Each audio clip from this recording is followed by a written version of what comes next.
Hello boys and girls. Today we're going to talk about horizontal and vertical stretches in a plane. So I just did a little sketch of what that might look like. So if this is the original figure and we did a horizontal stretch, it would be like I took these two vertices and I pulled them this way. So it looks something like this, just depending on the scale factor. And then a vertical stretch would be like you take the bottom and the top and you pull it up. So it stretches it this way, okay? Our horizontal stretch changes the x coordinate by a scale factor of n. And so your point xy would become n times x and y would stay the same. So you just multiply the x coordinate by whatever the scale factor is. And a vertical stretch changes the y coordinate, just like the y-axis is the vertical axis. By a scale factor of n. So again, xy would become x n y. Our x coordinate stays the same. All you have to do is multiply your y coordinates by whatever the scale factors are. And then the translations, rotations, reflections, those have all been isometries. They didn't change the size or shape. And then we did dilations, and dilations changed the size but not the shape. But when you do a vertical or a horizontal stretch, it actually does change the shape. It deforms it. I mean, this is still a triangle, but it's not the same shape as this triangle, right? So stretches deform the shape of a figure. Let's do a couple examples like the ones you might see in the lesson. The first one says, a rectangle with vertices located at 1, 3, 1, 7, 4, 7, 4, 3 is stretched horizontally, so whoop, by a scale factor of 4. What is the area of the image that is produced? So first, I thought it would be cool. Let's just kind of graph this and see what it looks like. The original. So we have, can we get all this on here? All right. We have 1, 3, so over 1 up 3.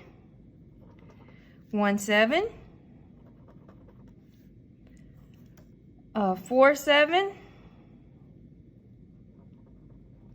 and 4, 3, over 4, up 3.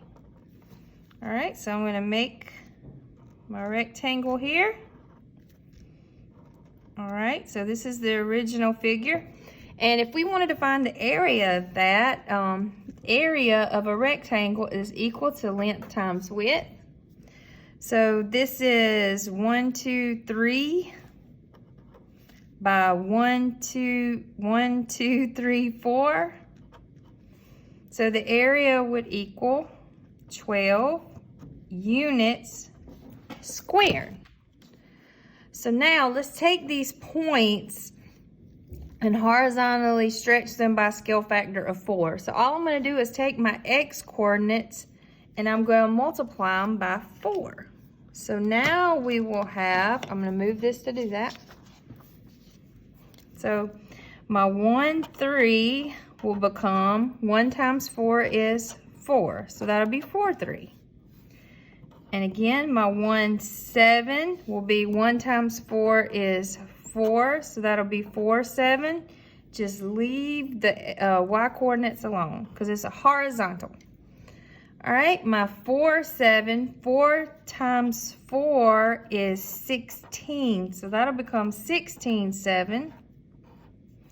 And then my 4, 3, again, 4 times 4 is 16. So that'll be 16, 3. So I multiplied the x coordinates by 4 because it is a horizontal stretch. I left my y coordinates alone.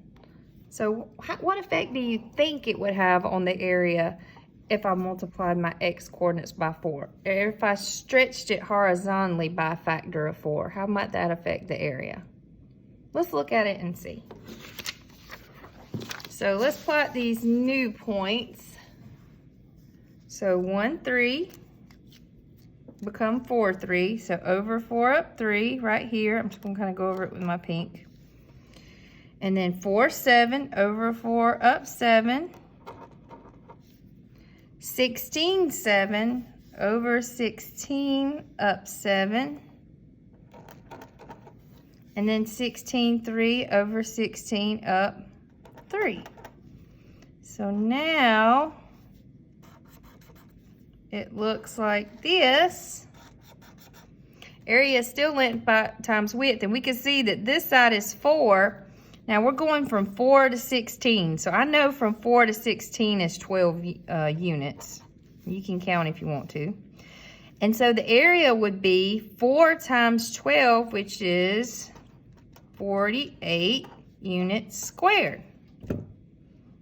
So the area of the image that is produced is 48 units squared. So what happened? They took the area and multiplied it by 4, right? 12, the original area, times 4 is 48, which is what we got after we did the horizontal stretch. So 48 units squared is the answer. All right, let's look at another one.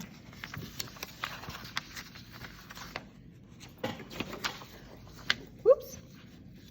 For this one, it says square EFGH stretches vertically by a scale factor of 2.5 to create a rectangle E prime, F prime, G prime, H prime.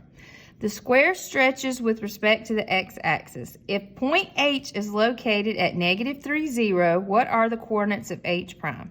All right, so this time we're talking about a vertical stretch of 2.5. And when we stretch vertically, which coordinate are we going to multiply the scale factor by? Do you remember? If it's a vertical stretch, then you multiply the y-coordinate. So if we have the point -3, 0, and I take my y-coordinate and I multiply it by 2.5, well, what's 0 times anything is 0, right? So guess what? H prime is still at -3, 0. We don't touch the x-coordinate when we're doing a vertical stretch. We only multiply the y-coordinate, but the y-coordinate is 0, and then 0 times 2.5 is just 0. So H prime would be at -3, 0. I hope you have a great rest of the day.